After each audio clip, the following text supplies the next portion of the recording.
To everybody for this very topical and what we consider to be an important discussion this evening, a very timely discussion, considering we've got a new government, and maybe, and we hope that the government might be listening to some of the points we're discussing this evening or can follow up on afterwards.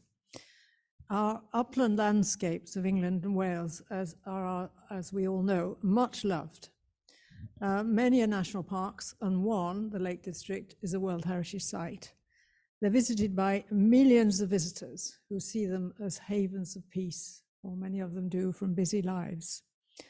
But appearances can be very misleading. Underneath the surface, there are strong tensions. Who manages them and how?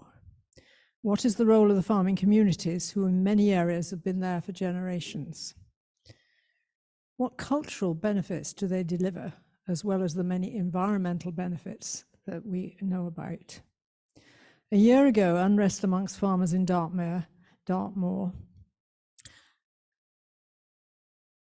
allowed them to raise their voice, and this was heard by the government, who commissioned a Dartmoor review, which we're going to hear about shortly from David Fursdon. So we're very privileged to have David here, as he chaired the review and wrote the report. And following that report, DEFRA responded with its own report, and we're going to hear about the implications of that through our further speakers, Will Cockbain and Lois Mansfield, later on. So first of all, I would like to offer a warm welcome to David Fursdon, who is joining us online. As you've heard, he is the Chair of the Review and Lord Lieutenant of Dartmoor.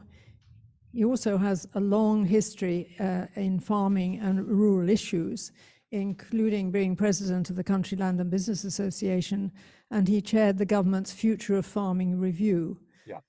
So you've got a slightly boring slide just of the outline of Dartmoor, but in the bottom right-hand corner is just to show where it sits within the southwest of England, and it is a block of granite with its own characteristics, and is our attempt at the uplands as far as the southwest is concerned. But obviously, there are parts of the UK that go a lot higher than we do down here in terms of the height of the land. So that's just really an introductory slide. What I will say is that having done the review, the work doesn't really stop, because wound into the sort of groups of people that operate around farming, you are continuously bumping into people who are involved one way or another in what's going on elsewhere. And so I was at a lunch in the aid of an agricultural charity on Sunday, and I went there and found that there were two commoners from Dartmoor there, and I found myself sitting down chatting to them. And you know, that goes on. We all live and work in the same community, and fortunately they were polite to me, having done the review.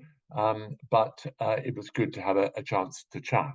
And of course, we've been massively held up in the consequences of our review by the political process and the election and the purdah period which came in, which prevented the finessing of what I think will be the reaction in response to some of our recommendations.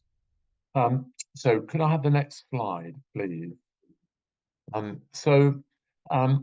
In attempting to look at the cultural heritage, I've looked a bit at the tangible and intangible cultural heritage, and I've looked at really those bits that came up in our review. There's lots of cultural heritage that we didn't really get involved in, but buildings and monuments, obviously farm buildings and scheduled ancient monuments. As you know, Dartmoor is littered with fine archaeological remains, and that was one of the things which came up because there were those people that wanted greater protection for those sites, and we had to work out how we might be able to do that. The landscapes, they're obviously a reflection of the underlying geography and the processes that go on Dartmoor, but they're also very much a product of human activity over time. And so we looked at the impact on changing landscapes.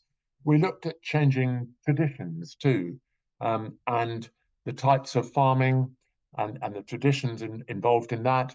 Plus, also, seeing, for example, the ability of people to produce livestock that they could show at agricultural shows that take place across Dartmoor. And there is one coming up at Oakhampton fairly soon. The knowledge too that has been picked up over the years by people who farm on Dartmoor is invaluable. And it's a knowledge which goes across so many different fields. If you're going to operate on high ground in the face of the westerlies, the prevailing westerlies that come across our southwest peninsula, and you've got to do it in all weathers, and you've got to do it on peatland and in mires, and you have the stock that are going to survive that and prosper and give you a return on your investment, then there's a very special knowledge that sits in that Dartmoor group of farmers. Language, there are words, there are Devon words that are used on Dartmoor, there are accents that are used on Dartmoor, things that are sort of music to my ears, but are sadly really getting a little bit less prevalent than they used to. And the concept of inheriting from past generations, I think it's important, but I think in looking at cultural heritage, we have to accept that those people that care about places like Dartmoor are not exclusively the traditional farming families who've been there over the years. There are a lot of people who've been attracted down to Dartmoor and will have slightly different views about what they want from Dartmoor itself. And finally, we looked at lessons from other upland communities, upland groups, and we tried to apply the learning from them. Could I have the next slide, please? What I think this is all about, and in the introduction, you heard about the fact that people are trying to cope with change. And I've started this slide with a comment about the rise of environmental concerns. I don't think in years gone by, people took much notice of the environment. It just was what people farmed with. It was what people were used to. And it was the quality of the environment that led to the protection through triple SIs and special areas of conservation that now mean that almost the whole of Dartmoor is protected one way and another. And so that it means that coping with change means you have to farm within those constraints. The climate change, which we're all experiencing, and on Dartmoor, nitrogen deposition, the peatland, which has dried out in so many areas and needs to be restored so that it can sequester carbon again. The diseases that come with climate change, the Phytophthora, tick-borne diseases, and the long drought periods. We're not seeing so much of that this year, but the long drought periods which lead to greater fire risk across what could be a tinder dry landscape. And there are alternative traditions emerging too, rambling and riding, and they rely on an environment that they can get through if they're walking or riding, and in some cases it's becoming fairly impenetrable with the growth of a whole lot of bracken, gorse, willow, and other vegetation. Nature watching, increasingly important, and important as a leisure activity and bringing economic benefits to the people that run businesses on Dartmoor, and to the NGOs that operate on Dartmoor and elsewhere. And there are groups of people developing down in the southwest influencers, if you like, who have a particular view about whether Dartmoor should be rewilded, how it should be done. Followers of George Monbiot and Guy Shrubsole, and a community of people that are, if you like, wanting to put nature above farming as in their importance.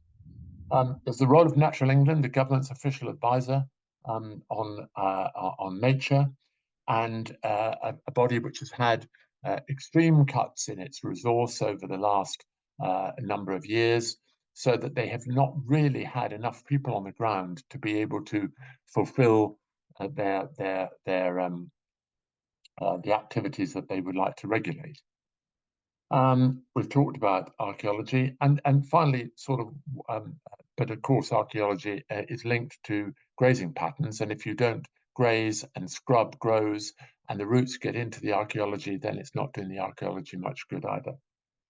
And Dartmoor is also a water supply, a supply for places like Plymouth, cities like Plymouth, and so much of that water held in the peatland, but also augmented now by reservoirs.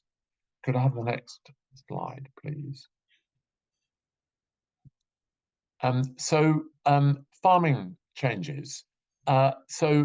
Farming has adapted over the years. It's always had to adapt, and these are just some of the examples that they are having to adapt to today.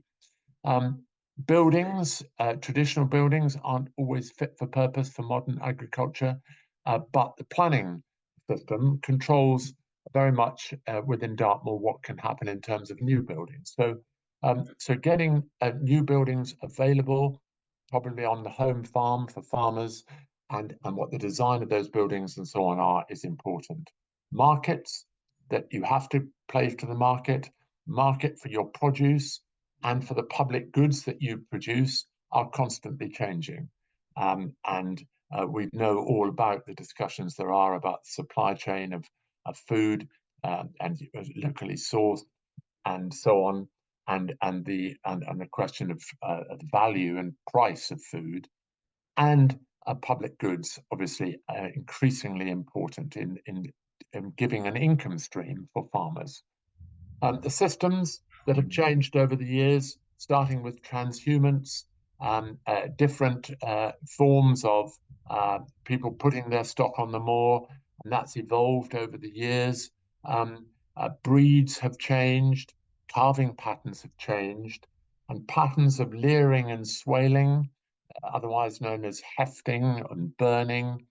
Leering is the way in which stock get to learn where to go on the moor and how to stay there. Swaling is about the areas that you burn in order to get fresh grass there, and these are quite contentious.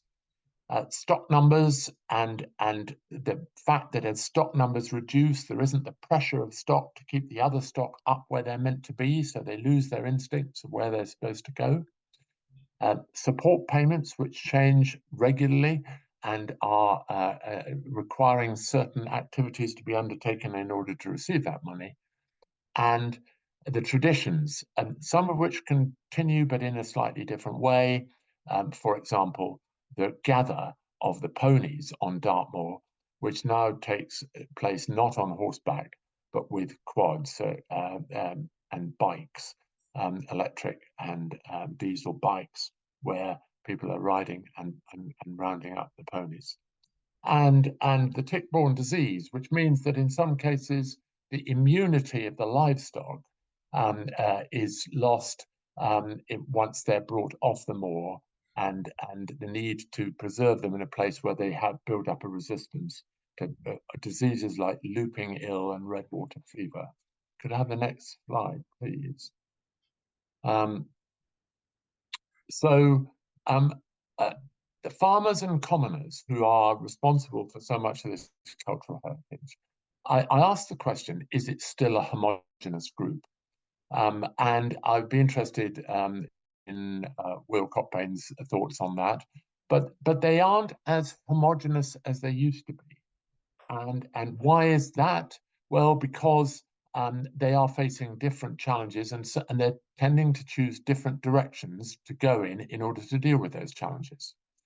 Sir Geoffrey Cox, an MP for Tavistock, recognised the importance of the farming community and got things going when there was this fallout that the chair of the session mentioned earlier.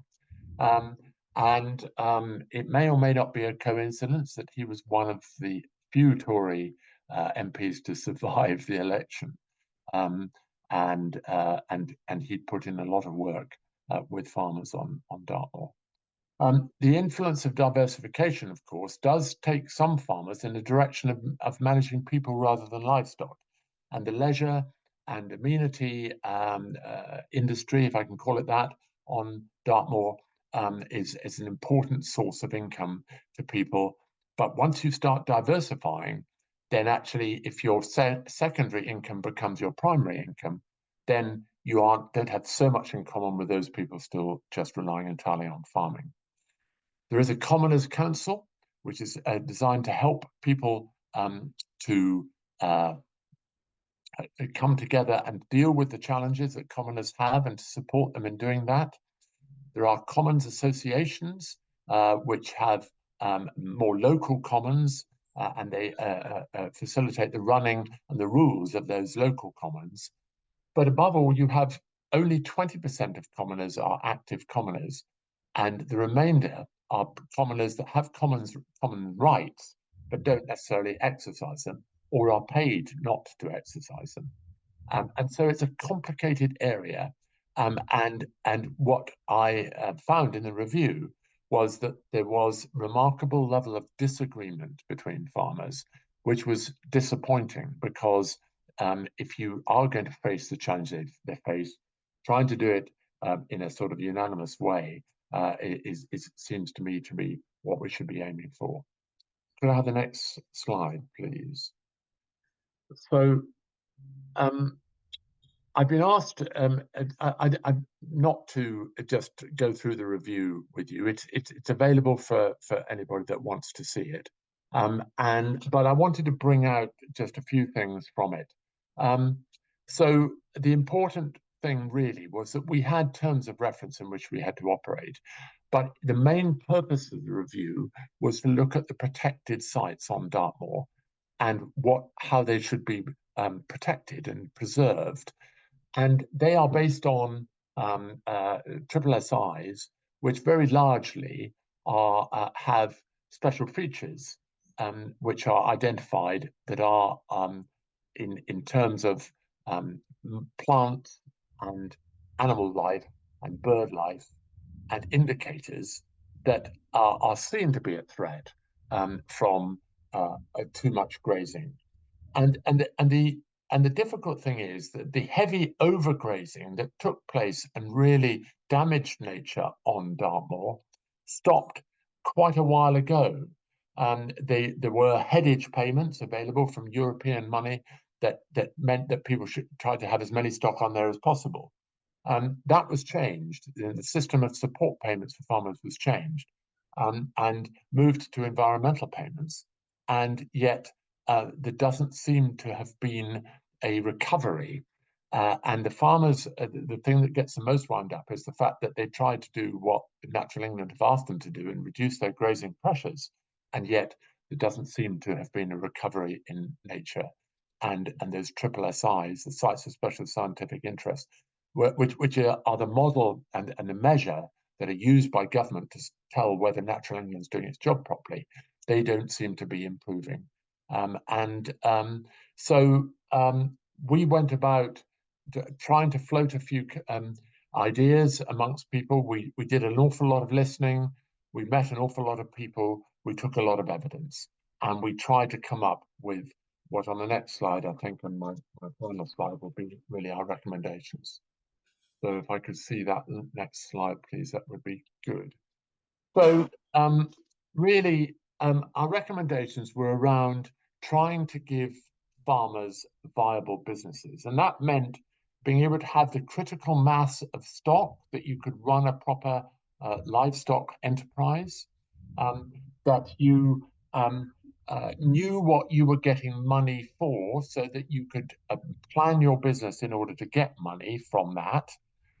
That's something that would give you comfort for the longer term to be able to run your business with rules that they could understand and were properly explained, and the reasons behind them were explained, and ways in which they could measure their performance. And they haven't always, some farmers have farmed through instinct, and they don't all enjoy putting together spreadsheets and looking at their P&L account and their balance sheets. But a lot of them do it very satisfactorily out of instinct, but not all of them find it easy to have a viable business in the much more complicated world that we now have. We wanted in our recommendations to provide an opportunity to for farmers to be heroes and not villains, and to have some pride in themselves. And they've done that before. There are one or two schemes where farmers have been involved, and there's one called Dartmoor Futures, where the farmers themselves got into a position where they were actually driving the environmental scheme, and they were understanding how it was working. They were looking what to recognize from a nature point of view and making it happen. And they were so much more engaged when that was happening. And I think they got so much more reward from doing it. And we recommended that the future should have more opportunities for this. And we also felt that communications needed to get better. Communications not only between Natural England and the farming community, but between some in the farming communities and others, particularly in those commons associations where one person might hear from Natural England what the rules were, but it didn't spread out to all the other members of the associations. I think the third bit here was having efficient structures for farmers.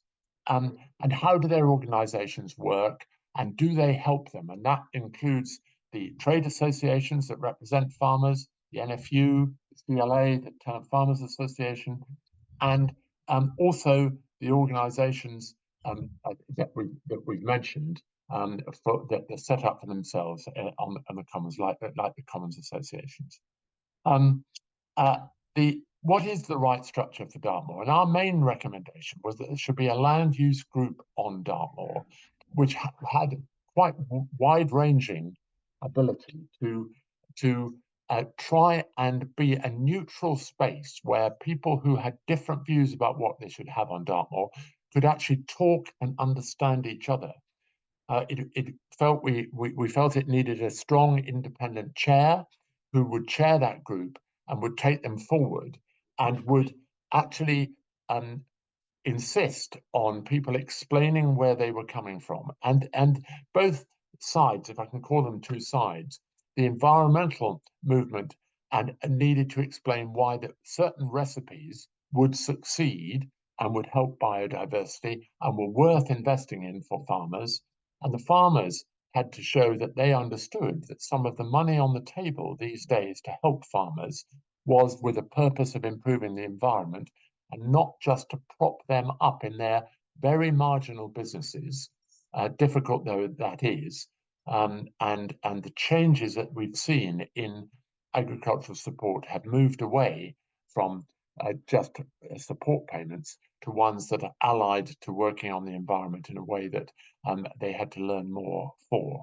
And finally, we felt that this land use group would have the opportunity to do what the academics on my panel were worried about, which is to provide some evidence on the ground, properly worked up evidence on various things like, how big a burn should you be allowed to have on the moor, and when should you be able to do it, and in what circumstances, and what about heather and the diseases like heather and things that affected heather, like heather beetle, and tried to do the experimentation on Dartmoor rather than some of this experimentation which has been done on upland areas a lot further north and in different climatic conditions.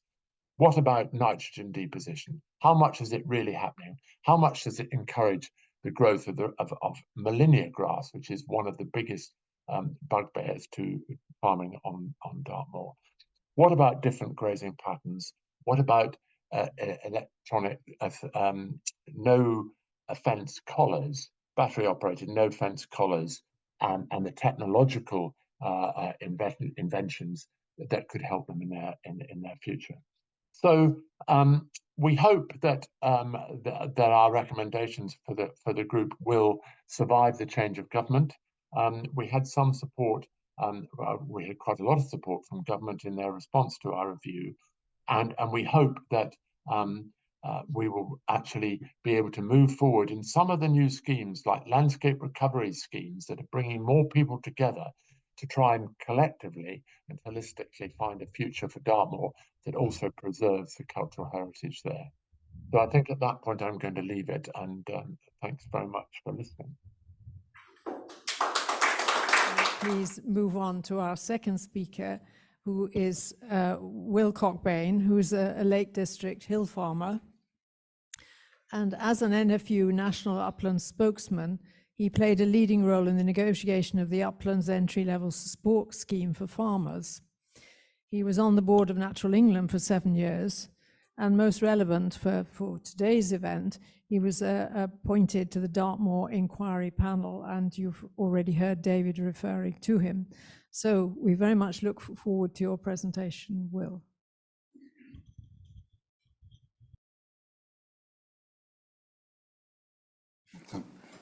Maybe a bit more. Is that all right? Everybody hear that? Yeah? Right. Well, thank you very much for the invite to come and speak to you this afternoon or this evening or whatever it's got to now. I don't have any techie slides or anything. My modus operandi is just to scribble a few headings down and pretty much ad-lib it and wing it as I go along.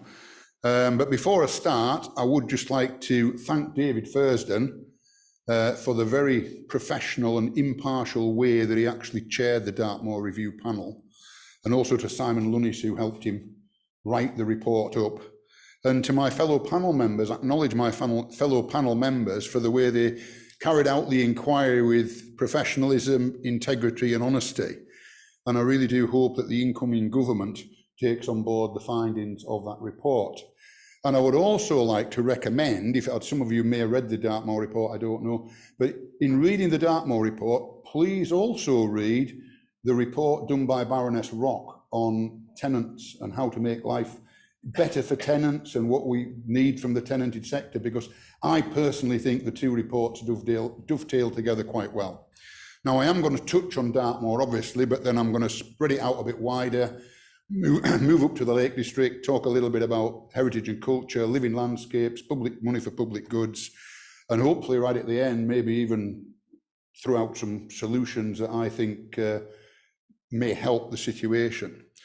Now, right at the start of going on to the Dartmoor inquiry, it did seem bizarre to me that given the multitude of different interests on Dartmoor, one single issue seemed to be the determining factor of success. And that was evidence of overgrazing. Now, yes, as David pointed out, there is evidence of overgrazing on Dartmoor. There is some overgrazing on Dartmoor, but there is also a lot of undergrazing on Dartmoor. And in part, the undergrazing is exacerbating the overgrazing. How's that happening? Well, as more of the moor becomes overgrown, it becomes less palatable. So the animals that are on there gravitate to the bits that are more palatable. So more of it becomes undergrazed, more pressure on some of the more palatable bits. And to put that into some sort of human analogy, it's a bit like having 3 restaurants on a street. You know, you've got the restaurant at the top of the street, and it has on offer dry bread and water. And then you come a bit further down the street and you can get a mug of tea and egg and chips and maybe beans on toast. And then right at the bottom of the street, you've got a decent restaurant with a comprehensive menu, decent wine list. Well, what's going to happen? There's going to be nobody in that top restaurant. There might be one or two in the second one with a penchant for egg and chips, but most of the people are going to be queuing round that restaurant at the bottom. That's exactly what's happening on Dartmoor. The animals are gravitating to the bits that are more palatable, and you can easily understand why that is. Now, one of the potential solutions, which David alluded to solving the undergrazing, was to increase the cattle numbers to help control the millennia. I should say millennia more or less has virtually no environmental value whatsoever, little or none. I would go as far as to say none. And they want cattle on there, especially in late May, June and July. Excuse me. But you can't just magic cattle up out of thin air for 3 months. They need to be part of a farming system. And that farming system needs to be rewarded if it's to farm in such a way to manage the moor slightly differently. Because what's happened over the years, and David also alluded to this, traditionally they were autumn calving cattle that summered on Dartmoor. And now there's been a shift because of economic pressures away from autumn calving to spring calving. So why is that making a difference? Well, May, June, July, end of May, June, July, that's when you want the cattle on the millennia to knock it back. So a cow that's due to calve in the middle of September, for example, she's not suckling a calf, the fetus hasn't really started to draw on her too much, so she's quite happy just eating on millennia and fairly rough forage. Whereas a cow that's calved in the spring, she's got a calf suckling at her, she's got to get herself back in good condition, so she starts cycling again, and she can go back to a bull. And you also can't have bulls running on Dartmoor in the spring. You can't have bulls turned out on the moor. So there's been this shift away from autumn calving to spring calving. And if you want to see that change, then there needs to be sufficient incentive to try and make that happen. So you need farmers and you need cattle, and those cattle need immunity to all the things such as ticks. Tired of seeing a blurred reality? Try these self-adjustable glasses that are taking... I have no idea what happened there. Sorry, could everybody please mute who's online? Thank you. Right, so we need farmers, we need cattle that have immunity to go on Dartmoor. You couldn't just put naive cattle on there because of the ticks. If you put cattle on there that had never been used to anything like that, most of them would die, probably, if not all of them would die. So cattle have to be part of a farming system, which means you need an infrastructure. You need auctions to trade them. You need vets, you need hauliers, you need feed merchants. And actually what I'm starting to talk about now is a community. You actually need a community to manage Dartmoor. That's what's required. Of course, there's been communities of people managing Dartmoor for whatever was the relevant reason over time for maybe 3,000 years or more, which brings us on to the archaeological community. Dartmoor is a hugely rich and important site for archaeologists and historians, some of who, as David alluded to, did express real concern about the undergrazing, making some of the archaeological features much less visible, and in some cases basically meaning they weren't visible at all, and root structures, for example, interfering with structures that were under the ground, remains of buildings and what have you. So that's kind of it for Dartmoor for now. I'm going to broaden it out now a little bit and talk about heritage and culture. Why is heritage and culture important? Well, one reason that heritage and culture is important is because it is a huge economic driver. How many people come to London to see the heritage and culture? Absolutely millions. And to broaden it out to the Lake District, we have a lot of heritage and culture in the Lake District. Now, I don't know whether anyone is familiar with my neck of the woods around Keswick, Castlewig Stone Circle. I don't know whether anybody's ever been. I mean, I'm sure Susan's been to the Castlewig Stone Circle, but just outside Keswick, and we actually grazed the Castlewig Stone Circle, and my family's grazed it for longer than the current owners of the National Trust have been in existence. And apparently there is 250,000 visitors per year going to that stone circle. That's heritage and culture. And nearly every tourist business in Keswick advertises its proximity to Castlewig Stone Circle. Beatrix Potter. All heard of Beatrix Potter? How many people go to visit Beatrix Potter's exhibition? Go to see Beatrix Potter's farms, where Peter Rabbit came from? Absolutely thousands. Now, Beatrix Potter was passionate about hill farming, and she was especially passionate about Herdwick sheep. And actually, my family have a connection to Beatrix Potter, because my great-uncle Joe, who was, I will say, one of the premier Herdwick breeders of his time, I would like to say premier, but other families may disagree, but anyways, he was certainly one of the main ones. Him and Beatrix Potter became really firm friends, and she spent an awful lot of time at my great-uncle's farm talking about Herdwicks, to the extent that I think my great-aunt wondered what on earth's going on here. Are they just talking about Herdwicks? Because she was there so often. But when she died, she left all her farms to the National Trust to preserve the way of life, to preserve the sheep, to preserve the heritage and culture. She knew nothing about climate change and carbon sequestration. Now, I'm not saying that now we do know about climate change and carbon sequestration, that it should be ignored. Of course it shouldn't. We need to take on board that as well. But it's important to acknowledge why Beatrix Potter left her farms to the National Trust and what her reasoning was. Now, some people in positions of influence and some journalists have referred to sheep as woolly maggots. And I would say to that, to the families who have farmed a flock of sheep for generations, human generations, not sheep generations, to hear those, where those flocks of sheep have sustained them through good times and bad, even through world wars, whatever, to hear that flock of sheep referred to as woolly maggots is deeply disrespectful, completely misses the picture, and those people who do refer to sheep like that should hang their heads in shame. Imagine if Beatrix Potter was alive today. Well, she'd certainly be on social media. She might not be as big as Taylor Swift, but she would certainly be millions and not thousands that were following her. So imagine what her response would be to hear people refer to her beloved Herdwicks as woolly maggots. You know, she would not take it kindly. She really wouldn't.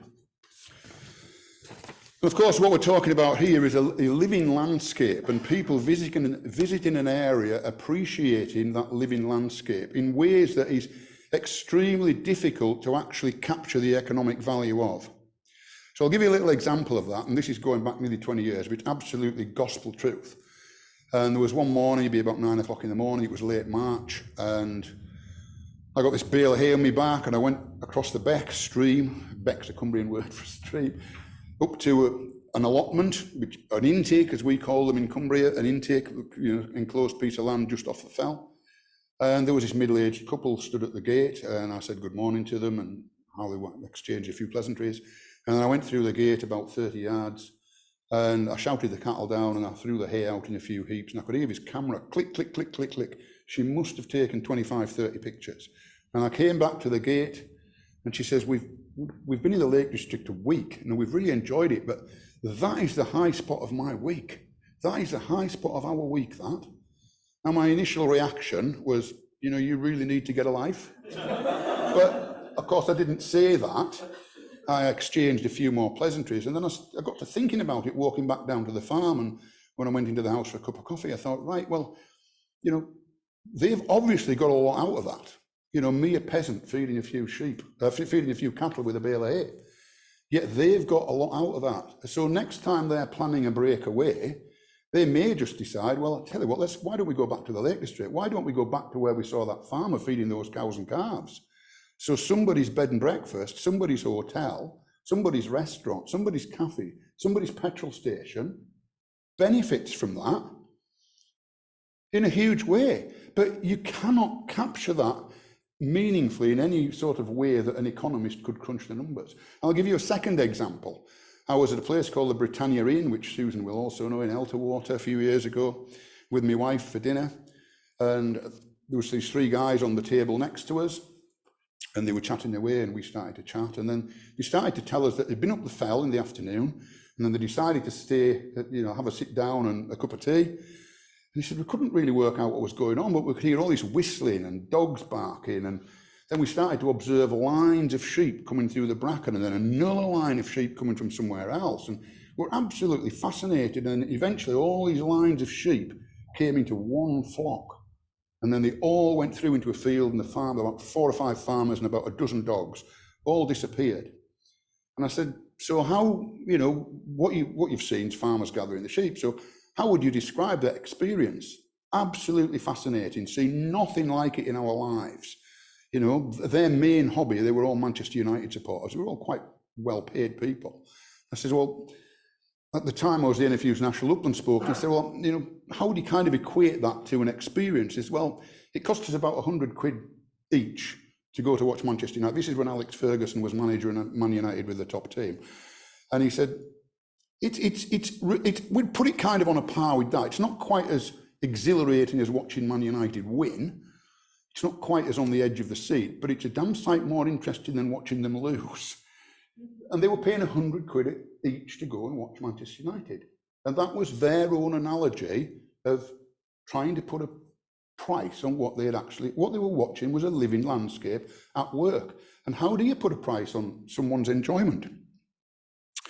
Agricultural shows, well, they take place all over the country, but I'm going to mention two particularly. Borrowdale in my neck of the woods, and a little place called Muka right in the middle of Swaledale. And the reason I'm going to mention those two is A, the quality of the sheep. So if the Herdwick sheep that wins at Borrowdale is a very good example of a Herdwick sheep. And the Swaledale, which are these guys here, Swaledale sheep that wins at Muka is a very, very good example of a Swaledale sheep. But that's pretty much all those shows have. They're a sheep show, a few rural crafts, a fell race, a dog trial. There's nothing really commercial. Yet there is hundreds, in fact, thousands of people. I mean, Muka show has 3 fields, absolutely jam-packed with cars.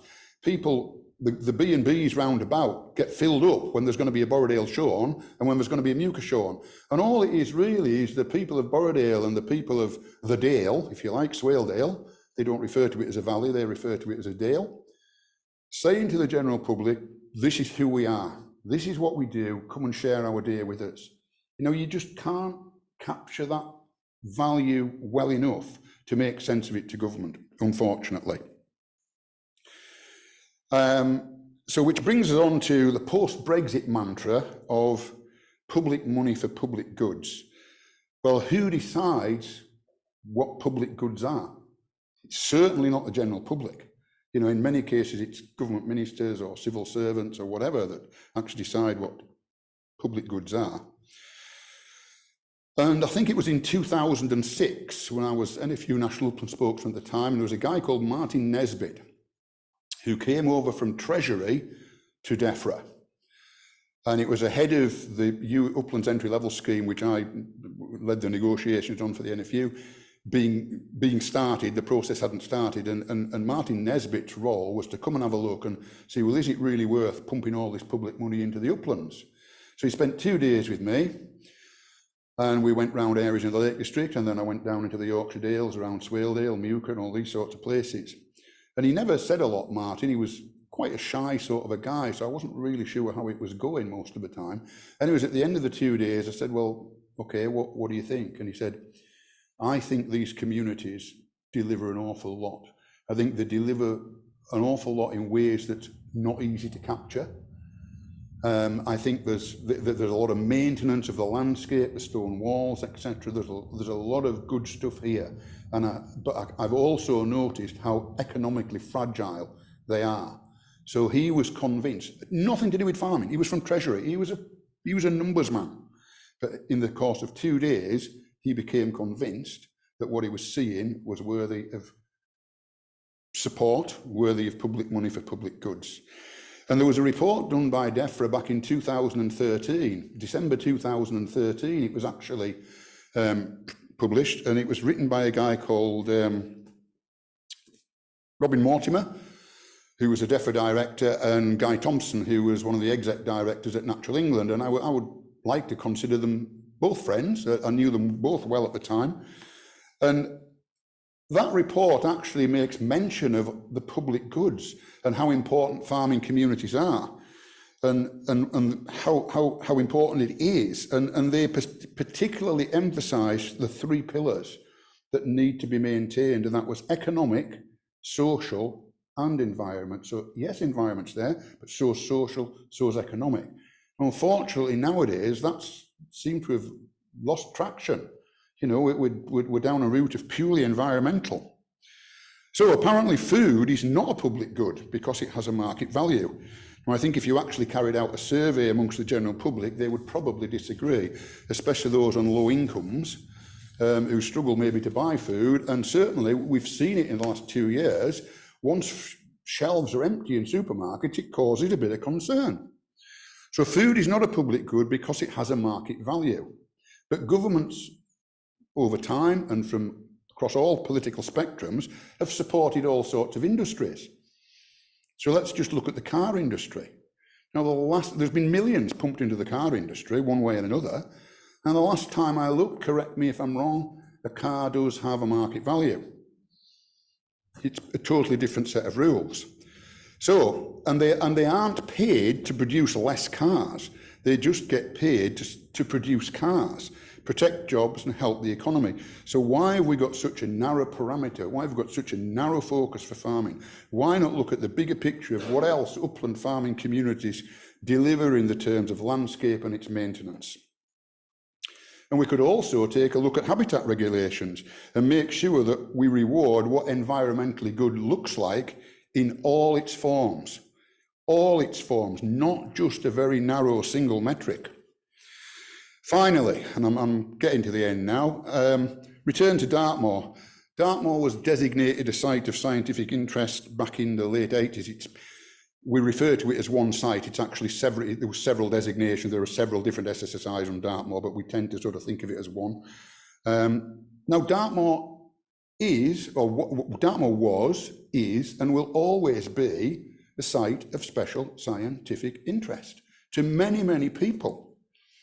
But this favourable condition, using such a narrow focus, is something that's only come about much more recently. And in my opinion, some SSSIs have achieved favourable condition through that narrow focus. It may be possible for someone to attain it, but there's an awful lot that, in my opinion, will never attain it using that very narrow metric. And there is also, and I've visited SSSIs right across the whole of the uplands of England, there are also some SSSIs where there is no evidence whatsoever that they've ever been in favourable condition as judged by this very narrow single metric. So, I hope I've given you some things to think about there, some food for thought, that we should value our farming communities and our culture and heritage, and that we should recognise public goods in all their forms, and that we should recognise environmentally good in all its forms. And if you guys if any of that's resonated with you guys, then, as David says, we've got an incoming government. Keir Starmer has apparently said, you know, we're gonna have a new deal for farmers. They are in listening mode. So if any of what I've said is resonating with you, and anybody online, maybe ICOMOS would quite like to draft a letter or something like that, making those points. But I shall leave that to Susan, and I know she's a very capable lady at doing things like that. So thank you very much. I hope what I've said there has resonated a little and you found it interesting, and thank you very much for asking me. Lois Mansfield is Emeritus Professor at the University of Cumbria and is currently chair of the Technical Advisory Group for the Lake District World Heritage Site. And most of her 30-year career has been spent advocating the importance of maintaining viable upland agricultural, agropastoral systems, which is highly relevant to this evening's debate. So, Lois, we look forward to hearing your presentation. So it's just the arrows. Okay, thank you very much for inviting me, Susan. Although I felt at the time when she said I'd like you to talk about this subject, I thought, oh my God, it's the poison chalice.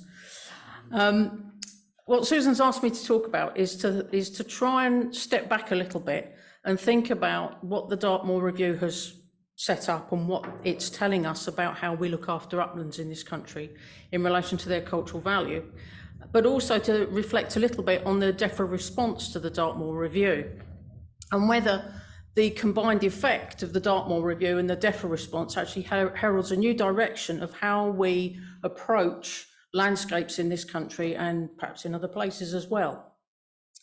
So I feel a bit like the Lorax. I'm sure you all remember the Dr. Seuss tale about what happened to the Lorax and the trees that were all round where he lived, and they all got chopped down and it ended up in a tragedy. And what I would hope is that we are now at that point, with the help of the Dartmoor Review, to realise that we're at that tipping point. And that tipping point is the loss of some of the most spectacular and interesting cultural landscapes that we have in this country.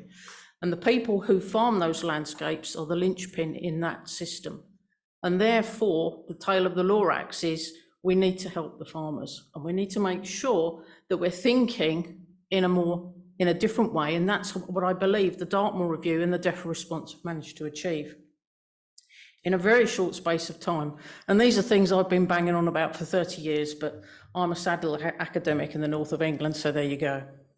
So I think to try and summarise it, I think there are three things that the Dartmoor Review and the DEFRA response direct our attention to.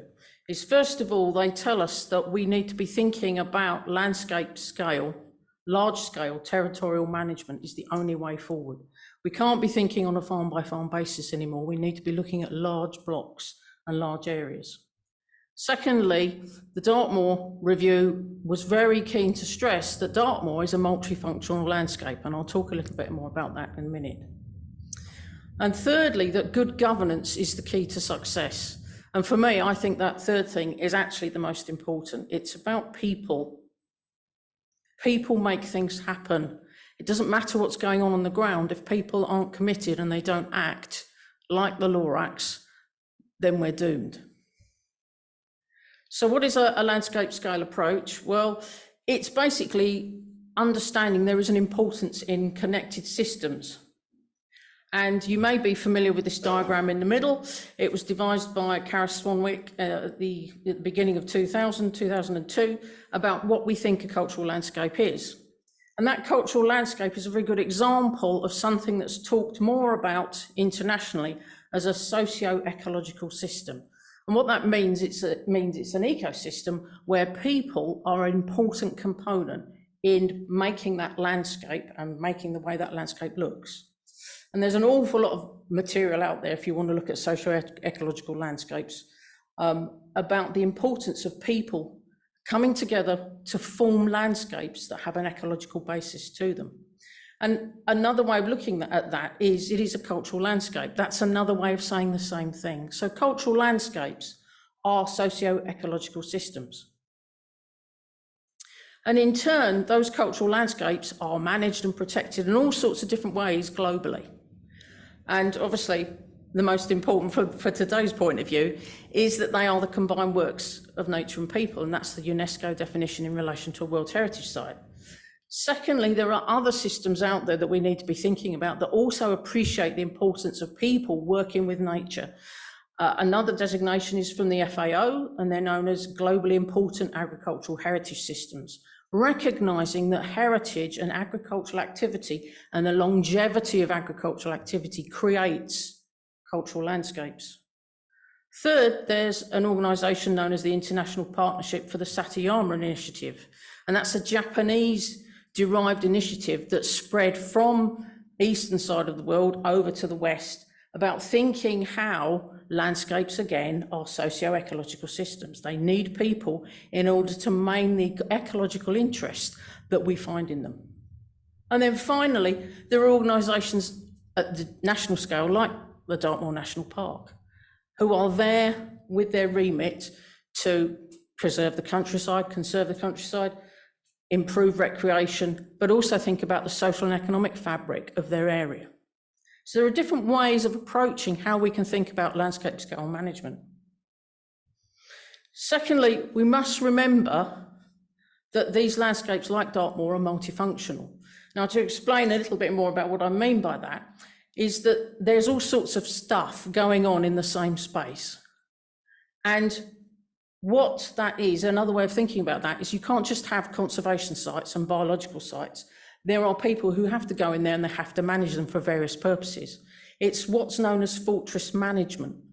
And in 2003, Adrian Phillips wrote a very interesting article about what he calls fortress management. We are no longer able to just have sites that are just there for biological conservation. And that's particularly relevant in the UK, where there isn't space. And it's this debate between what we call land sharing and land sparing. The land sparing means that there is no farming, whereas the land sharing means that there is farming.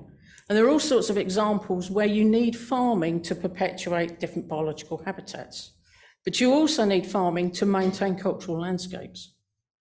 And we have to remember that Dartmoor and other uplands are produced by and are products of multiple land uses. So not just farming, they're products of mining, heritage activity, tourism, recreation, all sorts of things coming together in this melange, in my jigsaw puzzle, which means that they continue to function.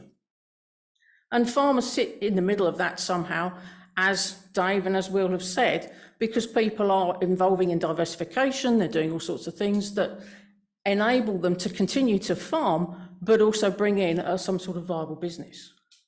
And then finally, we have to remember from a multifunctional point of view, and Will touched on this again, is that there are multitudinal goods and services that society values that are brought forward beyond just natural capital.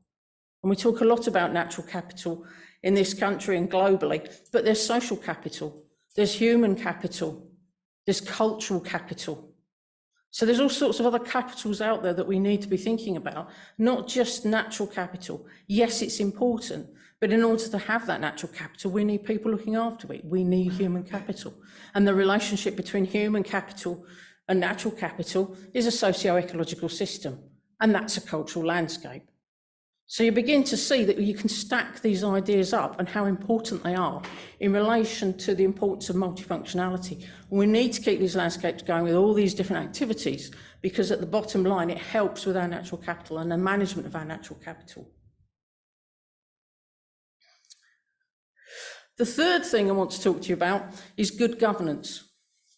Now, governance, I was trying to find a decent definition, but I think this says it in totality about why good governance is important and why the Dartmoor review and the DEFRA response, to me, give us a glimmer of hope. The interaction amongst structures, processes and traditions that determine how power and responsibility are exercised, how decisions are taken, and how citizens and other stakeholders have their say. It's not just about diktat, it's not just about top down. And there are three things that make good governance even better in relation to cultural landscapes. First is we know that cultural and natural heritage management is becoming far more complicated. It's more uncertain with the impacts of climate change. It's becoming more place-based. You can't take one idea, such as something that works in Dartmoor, and you can't transpose it immediately and drop it straight into the Lake District. It might not work because it's a different way of doing things slightly differently. Or if you pick it up and try it in Exmoor, if you try it in the North York Moors or wherever, it might not work. So we need to be more subtle in our approach and think about which bits work and which bits don't. And that leaves government, centralised government, struggling to find appropriate solutions which they can apply everywhere. And I can give you a very small example. When they introduced Hay Meadows Agri-Environment Scheme back in the 1994, they applied the same rules across the whole country about producing hay meadows. But what happened is that if you go to the Pennines, and when you cut the hay from the south of the Pennines to the north of the Pennines, there's a 2-week difference. But the rules didn't allow for that 2-week difference. So people were having to cut hay meadows in the north of the Pennines and basically cutting the hay meadow before the flowers had flowered and the seed had set. So our understanding is really important. It goes back to the evidence-based thing that Dave Fursdon was talking about. The second thing about good governance in relation to culture is we need to appreciate that common property resources management, such as managing common land, is really complicated. And Dave went on to explain about how there are homogeneous, different groups of people, they're not homogeneous. How we manage resources that are shared is much more difficult than resources that are controlled by an individual, and that's it. And that's complicated. And the understanding and the knowledge outside the UK and other parts of the world is, yes, it is, but we have some ideas how to do that more effectively. And I think we need to be looking outwards rather than just inwards all the time about how we deal with our common property resources. And thirdly, good governance It's about making decision-making needing to be decentralised and devolved. And David talked about this again, the importance of using local knowledge leading to better, more informed decisions about how we manage our resources. And I think the Dartmoor review is putting it in the government's face and saying, this is how we need to do this. And it is absolutely how we need to do it. We need to be thinking about local knowledge and what it tells us about that environment and how that environment responds to different conditions. And they do this in flood management now. So in flood management, it's okay to listen to local knowledge. So why is it not okay to listen to local farming knowledge and understanding how those environments respond to different contexts? And in doing so, that allows us to have more sustainable outcomes. So good governance to me is probably the most fundamental of the three, the need to listen to what people are saying. So if you look at the good governance literature globally, I just sort of did a trawl to try and understand what's coming up. And I looked at a range of sources of all sorts of good governance literature, policymakers, researchers, reports about how to do good governance that are drawn on actual case studies and actual site management that's going on. This is sort of a classic word cloud of what came up. And you can see the most important thing that came out there is local. Local decision-making, leadership, knowledge, integrated management, rights. They're all the sorts of things that are the hangers for good governance. So these are the things that make these sorts of ideas work effectively. And these are all the things that came out in the Dartmoor review. And the government was beginning to see that, yes, this is the right way to think about it. So if you want some examples from other parts of the world, I've chosen three here. There's an area known as the Barroso in Portugal, and it's an agro-silvo-pastoral system, basically agriculture, trees, and pastoralism and grazing livestock.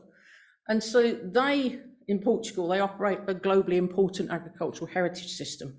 So it's basically, it's an agricultural cultural landscape like we have in this country, but they've actually managed to set up a system that allows viable farming to continue, helps with diversification, and enables this landscape and its intricate cultural heritage to continue. Another example I've chosen is the Noto Satayama system, which is on the northwestern coast of the mainland of Japan, which is an IPSI project. And what they're interested in there is perpetuating the Satayama system. And that's an integrated management system, and it works. And so they invest in local farmers, they invest in local businesses to try and make sure that the system that gives the landscape that you see in this photograph continues. And then the third example I've got here is somewhere completely different, is a Paramo moorland, which is the equivalent of a UK moorland, but in the Andes, in the northern Andes. And here in Ecuador, they've set up something called the Socio-Paramo Payment for Ecosystem Services scheme. And what they did is they paid farmers to stop farming and overgrazing, and instead they paid them for ecosystem services. So they paid them for biodiversity or cultural things or all sorts of other things. They supported them in other ways to allow them to maintain the viability of their business, but still to continue to farm, but at a lower level. So there are all sorts of different ways and lessons we can learn from other parts of the world. So the last thing I tried to do was to have a good look at the Dartmoor review and try and take an objective view of it and think about how DEFRA responded. So I created this school report for them. And this is just my opinion. Other people may have very different opinions. And this is based on some work by Barrett and Satterfield. And they said that there were 4 key objectives in good governance: being effective, being equitable, being responsive, and being robust. And then they subdivide it into different things. So what I tried to do is I tried to look at Dartmoor as it is now, and I used the traffic light system. So red is bad, orange is, yes, we're getting there, and green is, hey, good idea. So what I tried to do is look at the current situation in Dartmoor, what's proposed through the Dartmoor review, and how DEFRA have responded. And some things I haven't quite got, and I said it's just a straw poll, it's let a finger in the wind to try and see where I think we're going in relation to good governance and how people perceive good governance, not inside the UK, but globally, and what makes good governance special and effective and work properly. And you can see that we're going in the right direction. So I really applaud the Dartmoor review and hopefully the DEFRA response, and hopefully the new government will take it on board and push forward with this approach to how we manage landscapes to ensure that their cultural heritage is maintained, along with all the other multifunctional things that we get from farmed landscapes. So in conclusion, I think there are a number of strengths from the Dartmoor report and the Dartmoor exercise that's gone on and the DEFRA response. I think it's really important that they appreciate that Dartmoor is a food producing landscape. We need food security even more now. Secondly, it's multifunctional. There are all sorts of things going on and you have to slot the whole up together. We can't have fortress management anymore where we put a fence around a nature reserve and say keep out. We know that we have to use landscape scale management, and that is absolutely what the Dartmoor review and the DEFRA response are talking about. We know that they can identify specific natural capital challenges and they can be looked at, they can be picked off, and we can understand them more and appreciate them. But those natural capital challenges are for Dartmoor, I will say that. In other landscapes, in other uplands, such as the Lake District, there are actually other issues that are more pressing than perhaps some of those. They were very good at identifying the communication issues and understanding that you need good communication to get people to work together effectively, and the importance of social capital, working together, working as a network, creating groups, the land use group that they're proposing, excellent, brilliant idea, do it. And also to think about adjusting AES rates, agri-environment scheme payments. They aren't good enough, they do need adjusting, and the Dartmoor review recognised that. And already there have been changes in some of the rates that farmers can get. However, there are always things, and being an academic, I have to pick up on the things I think that perhaps finally they need to think a little bit more about. The staffing levels aren't very good in natural England. They need more support in order to do their job properly, and perhaps that would help perhaps with some of the miscommunication that's been going on. Secondly, I think they need to value explicitly cultural heritage. We talk a lot about natural heritage in this country, we talk a lot about natural capital, but culture is people, and people make natural capital. So we really need to push that up the agenda and make it much more explicit. And I think DEFRA, the Dartmoor response, the Dartmoor review says it, and DEFRA have gone, yeah, but it needs to be pushed much harder. So ways of doing that, perhaps, three things I thought about was targeting human capital. That's the skills that you and I get from doing things. They talk about it a little bit in the DEFRA response, but it needs to be specific to Dartmoor, and they need to help the Dartmoor farmers understand what it is they need, the skills they do need, in order to address the new agendas. It's no good just asking them to go off and join some society or organisation and hope that they will tell them what they need to know. There needs to be a structured approach to what knowledge is needed so that the farmers understand, I need to know about this, this, this and this. I know those three things, but I don't know anything about those two. So there needs to be more about the human capital and what we need to do to help farmers have the right skills going forward. Second, I think there needs to be a much more cross-government departmental working. We're pretty lame at doing it in this country. It needs to be much stronger. If you go to somewhere like Japan, they actually force the ministries to work together. They've actually got an act that forces them together to help rice production and rice farmers and their rural development, rural depopulation issues they've got. They've shunted the ministries together and say, work together, pool your resources and solve the problem. And I think we need to do more of that in this country. Communication can always be improved.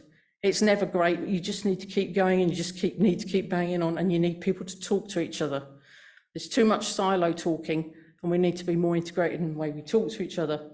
And finally, I would agree with the Dartmoor reviews that we do need a Dartmoor-wide agri-environment scheme, because I think if we had that, it creates an umbrella and a structure about territorial management. And underneath, you can tweak it for different valleys and different places. But I think a broad Dartmoor AES would be a great idea. So thank you very much.